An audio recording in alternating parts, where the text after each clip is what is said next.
What's going on, guys? It's Cliffy here. Big game, playing in the one-day final against the Bushrangers. Hopefully, well, we're looking to do the double, I guess the double. I was going to say double header, but I don't know what's double header about it. But we did manage to go and pick up the 4-day trophy. I didn't actually play that. I simulated it just so I could go and get through to this stage, because I wasn't really going to show the 4-day trophy anyway, just because the games take quite a wee while. So, playing in the one-day, and I think we made...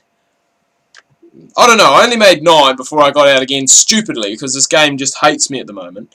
But, I think we still made a fairly decent score, and we just need to go and bowl well and just keep doing what we're doing. We picked up an early wicket, we got Bobby Quiney, so we just need to keep chugging along, be economical, which we are so good at, and hopefully pick up some wickets along the way as well, because that would just be an added bonus, and I don't know what I'm doing there. And I just want to say, if you haven't seen my Rugby League Live 3 videos yet, I did one on Wednesday. I also did one on Thursday nights. Make sure you go and check them out, because that game, made by the same guys who made Don Bradman, it is awesome, and I'm really looking forward to it. So it is going to be good. Just the one coming off that last over, first over for us, and as you can see, required run rate is 5.54. We scored 275. That was on the back of Phil Hughes, I think, scoring 97. And I think Tommy Cooper got in the runs as well. I think he scored about 50 odd, quick fire 50. And I think the others just towards the end of the innings, Tim Ludeman and Callum Ferguson did the job as well. So hopefully we can back up those guys. I've done it with the bat. Now it's our turn to go and do it with the ball. So fingers crossed we can go and do that. And as I said, win the double when it comes to, I guess, the Australian domestic competition. And that is a nice shot from Peter Handscomb, who's actually been called up.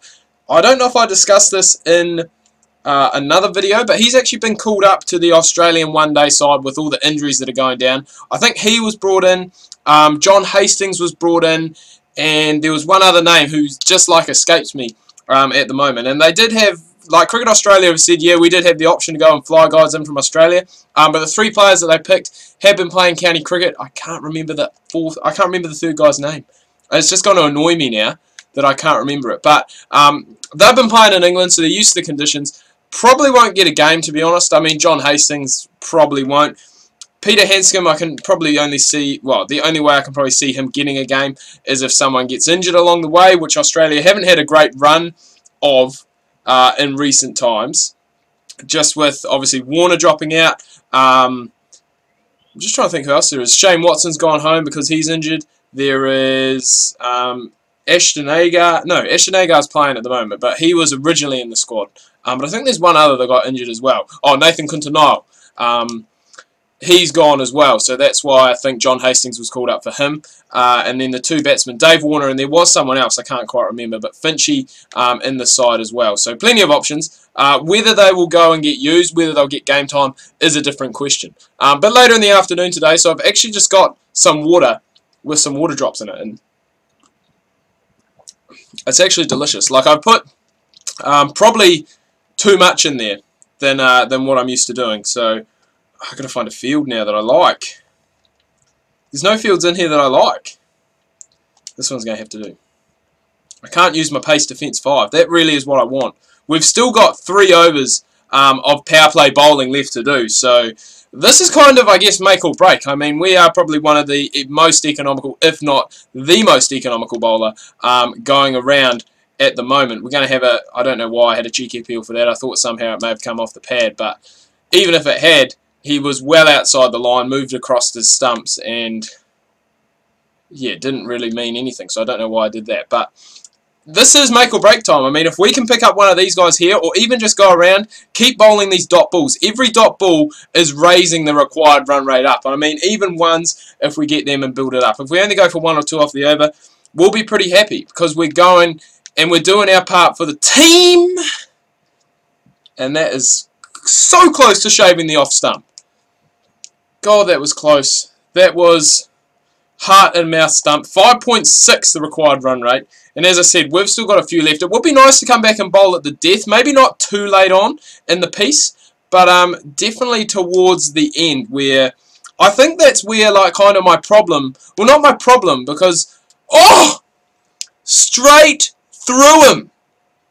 Peter Handscomb See you later, buddy. Outswinger, it's just gone and it has knocked the stumps out of the ground. So Cam White and Aaron Finch in now, two of probably Victoria's most experienced campaigners, and one of these two would be a huge wicket as well. So if we pick up one of these two early on, that would be great. But that's just what we needed. We said we needed a wicket. We've gone and done it. And it's just going to go, and I think just put a little bit more pressure. That's a very close LBW shout. Again, just hitting outside the line. There's no point going and reviewing that. We may as well save it for one that, you know, is a wee bit closer. But pressure building on Cam White and Finch down the other end as well. I mean, he's down there. Glenn Maxwell's coming in next. He'll be a bit nervous. Not that this is a real game or anything. I mean, I'm sure the AI doesn't get nervous when they're in a final and they're chasing about 275 and they're 2 down within 13 overs and the number 5 batsman's going, oh, hang on, I'm a bit nervous, I'm a bit shaky. Not sure if I really want to come in. Should I go and promote someone else up the order? It doesn't work like that. This is an AI game. Wood is a bit too strong. Just like I think I just put a few too many drops in. But we got what we wanted. We wanted the wicket.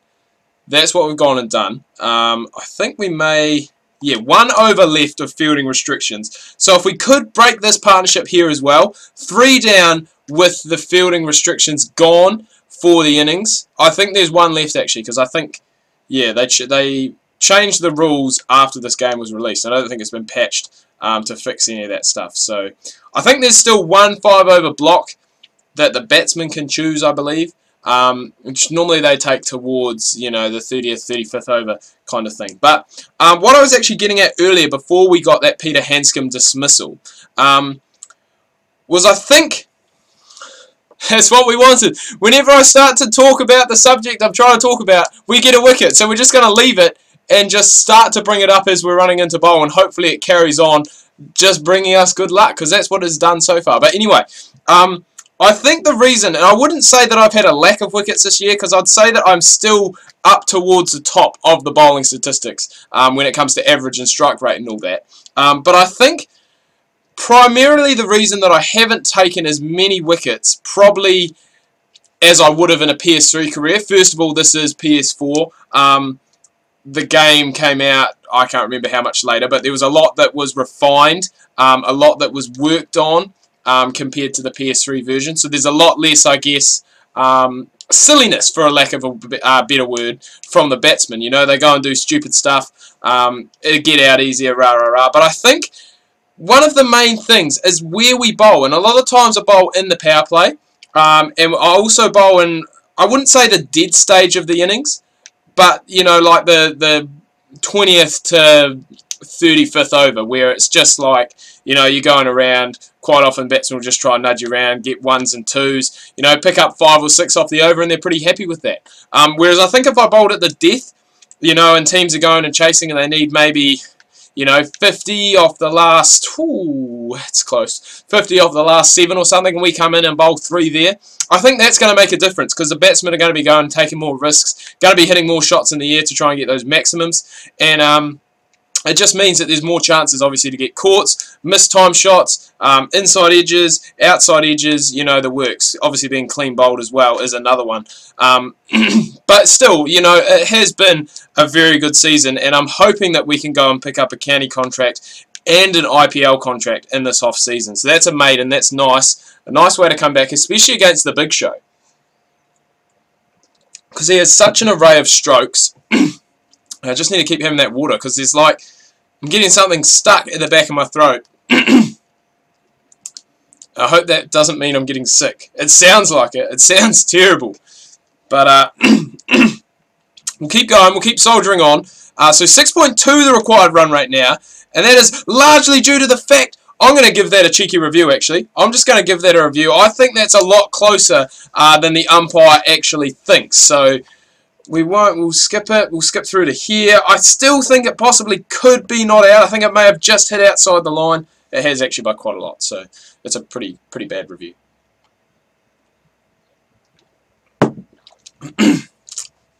Yeah, it's a fairly bad review. I think just the way it went, you know, quite often you get shots like that where the guy goes to try and play a cut and just misses and it goes and hits the pad. Like, quite often when that happens to me, I feel as though it is out Ooh, a lot of the time, that's a good bit of fielding. Because majority of the time you do get those ones out. They're pitching in line. But that one there, just not. So, oh, I'm sorry. I'm sorry about my throat. But I think now we're all cleared. We're all ready to go. We're ready to rock and roll back in this final. And that's what we're doing. We're rocking and rolling at the moment. Won't rock around on this chair because I don't want to break it. Ooh. We're just building pressure. There's so much pressure that's being built at the moment. Even a single now is going to go and push up the dot ball percentage. They need some boundaries, and we're just not providing that. I don't think I've actually gone and changed the field to a defensive field yet, and that potentially could be working in my favour, because quite often I'll go and switch to that defensive field far too early, and because of that it goes and it makes it easier. Runs I wouldn't say are leaked, but runs definitely are a bit more free-flowing than what we have at the moment. You know, the fielders really need to go and try and make it count. So we're bowled 7 overs, 2 for 15, and we might actually get our wish today, and that is coming in later on in the innings to have a bowl. So we have 3 overs left. I'm going to chuck back to the defensive field, even though they almost require 10 and over from this stage. 120 needed off the last 14. So, I mean, there's going to be a few risks that are going to need to be taken. But, I mean, if we can round off, help out, I guess, our other bowlers, we're going to bowl through to... Ooh, hang on. Dead ball. Hang on. Change the field. Change the field. We don't want to be bowling to that. There we go. That's better. But, I mean, if we can go through... I think we had 3 overs left. If we can go for, like, 10 runs in those last 3... Or we can just do that. We can just go and John Hastings, I don't know what he was doing. Only he knows what he was doing, and he probably doesn't even know, because that was an atrocious shot. That is something you would expect from Cliffy coming out to the middle. So 3 for 16, and as I said, bowling at the end, I don't get that. I really don't get that. You get a wicket, and the new batsman comes out, and normally it only happens with tail enders. And tail enders just go and pick you up for 6, first ball. It just frustrates me at times. I don't know why, and it seems to happen to me quite a lot. You know, even when I'm bowling, even in first class games it happens quite a lot. Like I'll get hit, a new batsman will come in and they'll hit me first ball for 6. And it's like, what? Oh my goodness! Whew! God, they left that late to come back for the second. I don't think I've seen that. If they'd run the first one hard and committed, there would have been an easy 2 there. There we go. So not a bad over. 9 off it, but we did pick up that wicket of John Hastings, he was starting to look dangerous. You know, 21 off 24. And we've got the 2 overs left. We're really going and just trying to help out those other bowlers as well. I mean, just 2 overs left. As I said, if we don't go for many, still 107 off 12. Not impossible. I mean, plenty of teams have chased down, maybe not from this situation here being 7 down, but 100 runs in the last 10 overs. It's not unheard of in one-day cricket. It can happen very, very easily. Saying that, though, a lot of the times it is with a set batsman in. Dan Christian's still in. Clint Mackay's no mug. I think he's got a couple, might just have 1 actually, 1 test match 50. But Dan Christian could win you a game from this position. You know, he just needs to stay in. So we just need to go and just keep plugging it up, plugging the field like we're doing, and just keep going and delivering those dot balls. And then the pressure builds up, and we get that. See what I'm talking about? Pressure builds up, run rate escalates, 3 dot balls in a row. Mackay, being the bowler that he is, just goes to try and hit it in the air. Now we've got John Holland coming in. Only 91 runs in 21 games. And we are 1 off a 5-fer in the final. Oh, catch that, please! Please! There's another example. A tail-ender batsman comes in and hits me. I wouldn't even say hit. He hoiks me for a 6 first ball. Unbelievable. I better get him out this next one. Oh, I would have thrown that back at the stumps right there, Cliffy. Just going, well, bang! So he hit me for a 6, boy. You know who I am?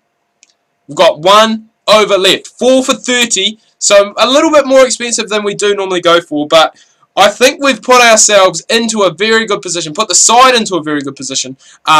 Very good winning position towards the end of this game. I mean, there's still, as you can see, 99 needed off 59. So pressure definitely on. There's still... Oh, that's a good shot from John Holland.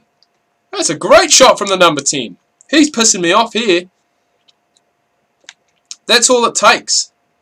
I mean, all you need when you're chasing, basically they're chasing 10 and over. If you get a boundary early in the over, now just go and rotate the strike, work it around, get a boundary in the last couple of balls as well, and there's your 10. Whew. John Holland, boy, you are annoying me. I think this might potentially be my new rival. It used to be Adam Zampa, but now that we're teammates, I kind of respect him a little bit more. But he was one of those guys that I remember playing in every single career mode would always get me out. He'd get me out to outstanding catches, he'd get me out when he's bowling, and just the work. So here we go, the final ball of Cliffy's spell for Season 2 with the South Australian Redbacks. Can we make it a 5-fer? No, we can't. He plays it along the ground. He's played it quite nicely, actually, and that's what I was talking about. But a great bit of fielding. Just a great bit of fielding to keep it to 2. 7 off the last over, so 4 for 37 in our 10 overs, which isn't a bad return at all. And hopefully we have done enough to help the other bowlers. Still 92 needed off 54.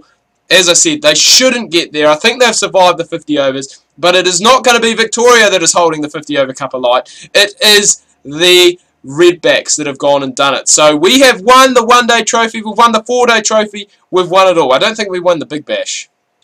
I can't quite remember. But Phil Hughes, man of the match, 97 off 85. We picked up 4 for 37 off our 10 overs, which was a very, very good haul. And we've helped ourselves to a 50-run victory in the one-day cup. So that is a very, very good achievement. Anyway, guys, do hope you've enjoyed this video. If you have, please remember to leave a like. If you are new, please do subscribe. Make sure you check out my Facebook and Twitter. Links that can be found down below in the description. Hope you guys have had a wonderful week. Start of the weekend tomorrow, Rory McIlroy PGA Tour, carrying on there, hopefully looking to go and pick up another title. As I said, hope you had a good week, and we'll see you tomorrow.